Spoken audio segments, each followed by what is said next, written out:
बिस्मिल्लाहिर्रहमानिर्रहीम। अस्सलामु अलैकुम वरहमतुल्लाह। ख़वातीन व हज़रात, इस्लाम राह हिदायत है, इस्लाम राह निजात है और दुनिया के तमाम इंसानों के लिए दायमी सच्चाई भी है। हिदायत कब कहाँ किसके मुकद्दर में लिखी है ये कोई भी नहीं जानता। हमने आखिरी सांसों पर लोगों को इस्लाम कबूल करते देखा है और बहुत ही खुशनसीब लोग होते हैं जो दीन इस्लाम को अपना लेते हैं और अल्लाह और उसके रसूल सल्लल्लाहु अलैहि वसल्लम के बताए हुए तरीके पर अपनी ज़िंदगी बसर करते हैं।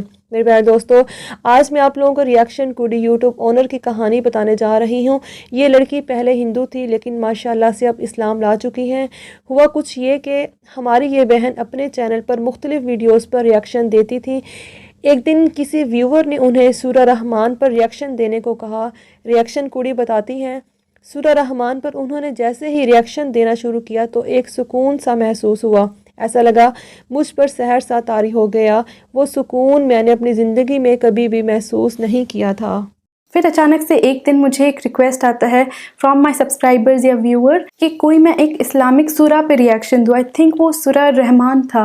रिक्वेस्ट आया था मुझे इस चीज़ का। तो ऑब्वियसली दोस्तों रिएक्शन चैनल है तो मुझे रिक्वेस्ट तो रखनी पड़ती है ना बहुत सारे व्यूअर्स एंड सब्सक्राइबर्स का। तो मैंने वो वीडियो ऐसे ओपन किया। ओके, तो मुझे बहुत अच्छा लगा। मेरे व्यूअर्स और सब्सक्राइबर्स के लिए ये वीडियो बहुत एप्ट रहेगा बिकॉज आई थिंक मुझे लगा कि इस्लामिक कंटेंट है, सूरह रहमान तो इस्लामिक है। सो बहुत सारे क्राउड बिकॉज पाकिस्तान से आए हुए थे तो ऑब्वियसली बहुत सारे जन मुस्लिम सब्सक्राइबर्स और व्यूअर्स थे मेरे चैनल में। पहली बार जब मैंने सूरह रहमान पे रिएक्शन दिया तो मैं रियली बता रही हूँ दोस्तों, जो रूहानी सुकूनियत उस रिएक्शन के दौरान मुझे मिला ना दोस्तों, मतलब क्या कहूँ, I was like really mesmerised होता है। ऐसा एक फीलिंग आया मुझे उस दिन कि जैसा दुनिया में कभी फील ही नहीं हुआ दोस्तों। फिर उसके बाद उन्होंने बताया कि मैंने मुख्तलिफ़ इस्लामिक स्कॉलर के बयानात पर रिएक्शन देना शुरू किया जिन्होंने मेरी ज़िंदगी बदलने में बहुत अहम किरदार अदा किया। उसके बाद मैंने कुरान पाक की मुख्तलिफ़ सूरतों पर रिएक्शन दिया और हर दफ़ा वही सुकून महसूस किया। कुरान करीम की मुख्तलिफ़ सूरतों पर रिएक्शन देते हुए मुझे बहुत सारे सवालों के जवाब भी मिल गए कि ज़िंदगी क्या है और मरने के बाद क्या होगा। बस यहीं पर मेरी हिदायत का सफ़र शुरू हुआ और मुझे मेरा अल्लाह ताला मिल गया। मैंने इस जहान की सच्चाई पाली। सुभान अल्लाह। फिर धीरे धीरे बहुत रिक्वेस्ट आया और ज़्यादा सूरा पे करो। फिर मैंने सूरा मुल्क सुना, सूरा निसा, बहुत सारे सूराज पे भी मैंने सुना। जैसे होता है ना रिक्वेस्ट आते हैं तो पहले तो कोई भी रिएक्शन चैनल होता है they will search on that video. तो मैं ऐसे ही इस्लामिक बहुत सारे वीडियोस ऐसे सर्च कर रही थी। फिर एक दिन मौलाना तारिक जमील सर के मौत का मंजर का बयान सुनी मैं। ओके, एंड दैट टू उसमें मैंने रिएक्शन दिया था। तो वो सुनने के बाद ना मेरे को ऐसा लगा कि बचपन से जो क्वेश्चन का मैं आंसर ढूंढती हूँ वो काफ़ी हद तक मुझे मिला इस बयान में।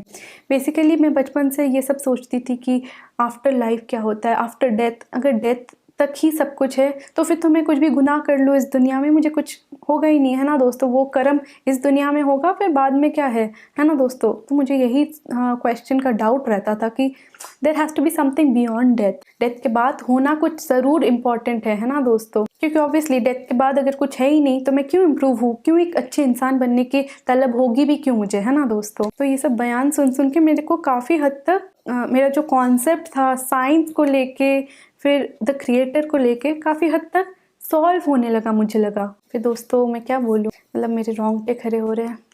फिर क्या हुआ दोस्तों, एक्चुअली में जो नेमतें बोलते हैं ना, अल्लाह सुब्हान व तआला ने दुनिया में इतने सारे नेमतें दिए हैं, हम लोगों को बस वो चीज़ को जानना है एंड अल्लाह सुब्हान व तआला पे विश्वास रखना है ना। तो उसके बाद मुझे कुछ दिनों तक हर एक चीज़, मतलब हर एक चीज़ का जो नेमत अल्लाह सुब्हान व तआला ने दिया है, हर एक बारीकी मुझे आई डोंट नो किस कदर समझ में आने लगी ना, जैसे कोई फरिश्ते तुम्हारे अंदर ये सब डाल रहे हैं कि समझो ये नेमतें का मीनिंग समझो। तो मैं पहले क्या सोचती थी, चलो ये है, I think it's too difficult to understand, चलो साइंस होगा ये, because obviously when you are not a moment तो तुम साइंस के दौरान भी सोचने लगते हो, है ना। हालांकि मैं तब भगवान पे विश्वास रखती थी दोस्तों। इट्स नॉट कि मैं नास्तिक थी, एथिस्ट थी, कुछ नहीं। बीइंग अ हिंदू मैं प्रॉपरली बिलीव करती थी भगवान पे। तो अचानक से मुझे ये सब नेमती का ना बारीकी समझ में आने लगा और ऐसे समझ में आने लगा कि जैसे कोई बुक्स में ना एक्सप्लेन किया हो, जैसे कोई। मेरी अल्लाह ताला से दुआ है अल्लाह ताला मुझे और आपको नेक अमाल करने की तौफीक अता फ़रमाए और हमारी इस बहन को दीन पर साबित कदमी और नेक अमाल करने की तौफीक अता फ़रमाए। आमीन। अस्सलामु अलैकुम वरहमतुल्लाह।